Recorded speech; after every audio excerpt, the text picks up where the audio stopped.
कर्म का फल मनुष्य कैसे भोगता है, सबको कर्मों का हिसाब भगवान कैसे चुकाते हैं।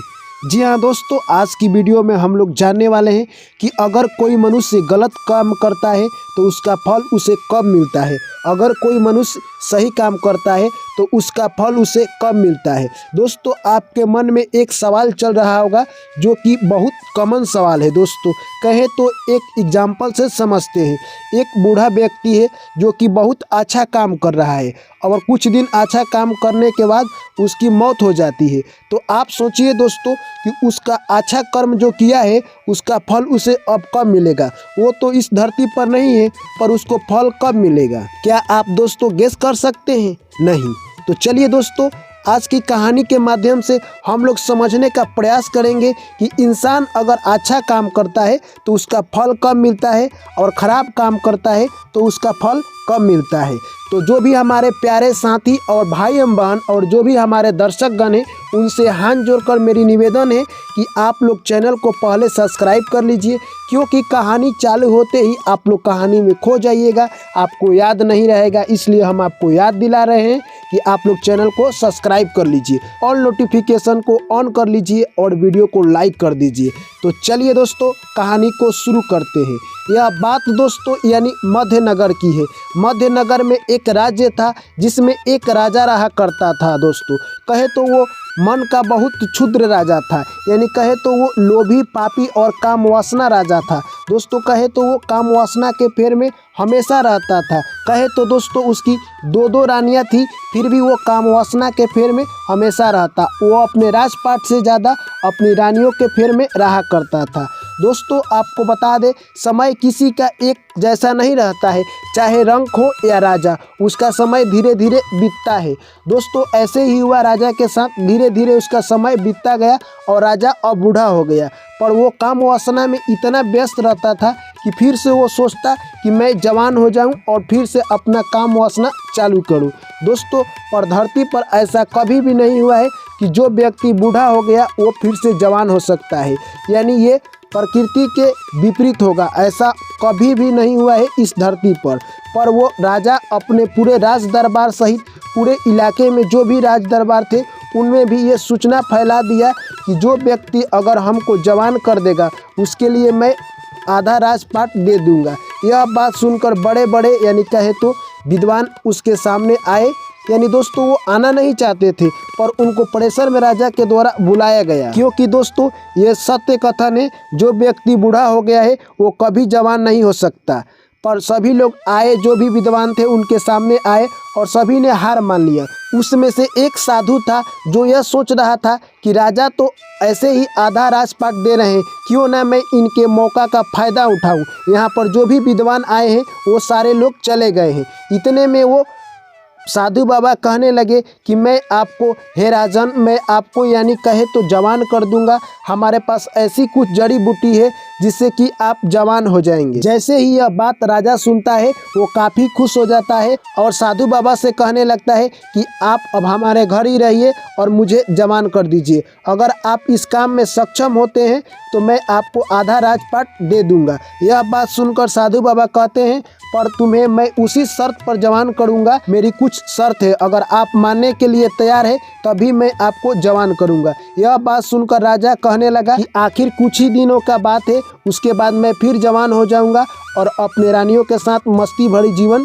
जीऊंगा। दोस्तों, यह बात सुनकर राजा सोचने लगा, आपकी जो भी शर्त है मैं मानने के लिए तैयार हूँ। यानी कहे तो साधु बाबा अपने मन में यानी कुछ पैसा और कुछ धन दौलत देकर उनके मन में लोभ चल गया और वो एक प्लान बना लिए। इतने में साधु बाबा कहते हैं कि मेरे कथन अनुसार आपको एक अलग रूम में रहना होगा और उसी रूम में लगभग आपको साल भर भी रहना पड़ सकता है और आपको किसी से नहीं मिलना है, चाहे मंत्री हो या कोई भी व्यक्ति हो, आप उससे नहीं मिल सकते हैं।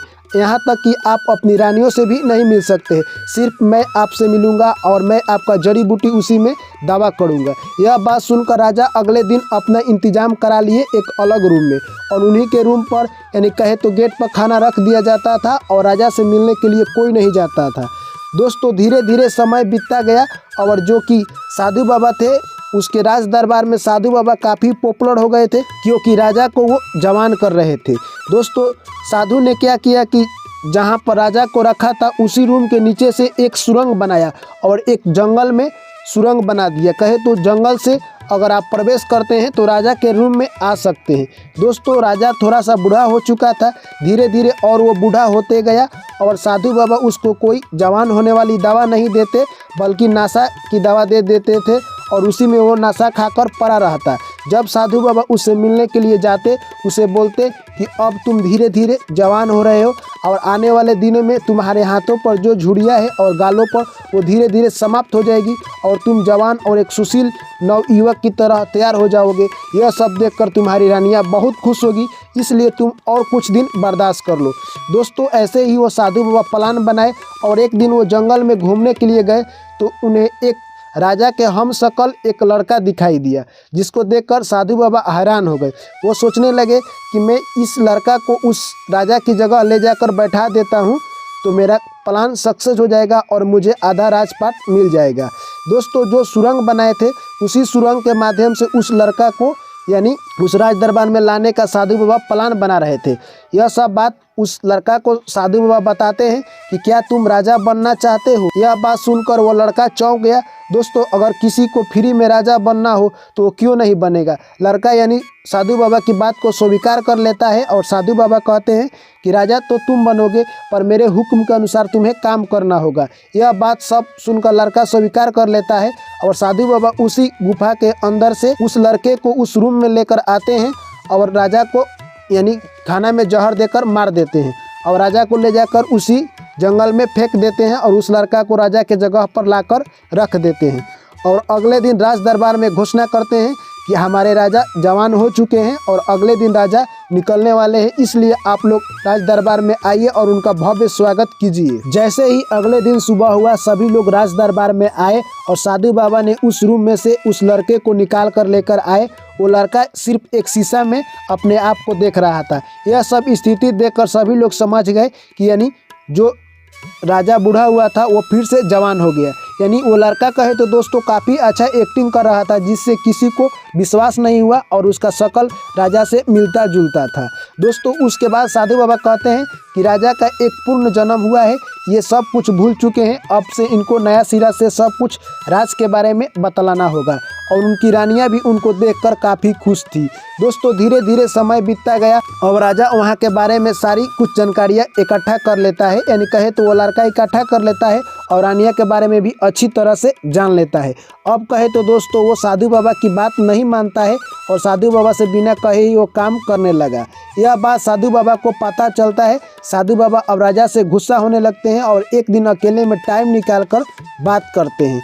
कहते हैं कि क्या तुम मेरी बात क्यों नहीं मान रहे हो, मैंने तुमको राजा बनाया है, अगर मैं तुम्हें राजा बना सकता हूँ तो मैं तुम्हें राजा से हटा भी सकता हूँ।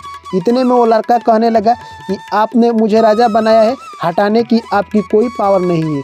यहाँ पर राजा कोई किसी को नहीं बताता है, मैंने पहले जन्म में बहुत सारा पुण्य का काम किया है, उसी का आज मुझे फल मिल रहा है, आपने मुझे कोई राजा नहीं बनाया है। यह बात सुनकर साधु बाबा कहते हैं ठीक है, तुमने तो पुण्य किया है, उसी के बदौलत तुम राजा बने हो, ठीक है। इतने देर में दोस्तों एक दिन यानी कहे तो राजा और साधु बाबा दोनों साथ ही एक तालाब की किनारे घूम रहे थे। उतने ही देर में उसमें तालाब में देखते हैं कि एक सोना का फूल तैर कर आ रहा है। यह सब बात देखकर यानी राजा कहता है कि हे साधु बाबा, यह सोने के फूल कहाँ से आ रहा है, आप इसके बारे में पता लगाइए। वहाँ पर और कुछ मंत्री थे। यह सब बात सुनकर साधु बाबा राजा की बात को टाल नहीं सके और वो एक नाव लेकर उस नदी में चल दिए। नदी में जाकर देखते हैं तो फूल जिधर से आ रहा था उसी दिशा में चलते गए और धीरे धीरे कुछ दूर तक चले गए और वहाँ जाकर देखते हैं तो एक भगवान शंकर का शिवलिंग था, उसी पर से कहे तो वो कमल का फूल सोना के रूप में बनकर आ रहा था। वहाँ पर जैसे ही जाते हैं काफ़ी तेज बारिश आ जाती है और वहाँ पर एक वृक्ष था। उसी वृक्ष में कहे तो साधु बाबा लुका जाते हैं और वहाँ से देखते हैं कि यानी कुछ एक कंकाल टाइप का टांगा हुआ था। वह देखकर यानी साधु बाबा घबरा जाते हैं। वो मानव का कंकाल था। वह देखकर सोचने लगते हैं कि आखिर ये किसका कंकाल है। बारिश की बूंदें उस कंकाल पर पड़ती और उसके बाद नदी में गिरती तो वह कहे तो कमल का फूल बन जाता और वो फिर सोना का फूल बन जाता। यह सब देखकर साधु बाबा काफ़ी आश्चर्यचकित रहे और इतने में तब तक एक कौआ आता है और उस पेड़ पर बैठ जाता है और कहने लगता है कि हे साधु बाबा, ये जो कंकाल दिखाई दे रहा है जिसे आपने राजा बनाया है, यानी जिस लड़का को आपने राजा बनाया है उसी का ये कंकाल तंत्र है। यानी कहे तो वो पहले जन्म यानी इससे पहले वाले जन्म में वो एक साधु था और इसी पेड़ के नीचे तपस्या करते करते उसकी अंतिम सांस छूट गई। इसी कारण से उसको इस ज़िंदगी में भगवान ने राजा के रूप में भेजा है। दोस्तों यह बात सुनकर साधु वहाँ से आ रहे थे, यानी कहे तो नाव के माध्यम से राजा के पास चल दिए। वो तालाब में ही आ ही रहे थे तब तक यानी कहे तो और तेज़ बारिश आ जाती है। फिर वो सोचते हैं कि हम कहाँ पर जाए, फिर वापस नहीं जा सकते हैं। वो किनारे पर आकर रुक जाते हैं। वहाँ पर देखते हैं कि वहाँ पर एक कुआं था। साधु बाबा सोचने लगे क्यों ना मैं इस कुआं पर बैठ जाऊँ। कुआं पर बैठे तो उसमें देखे कि एक कंकाल तंत्र है।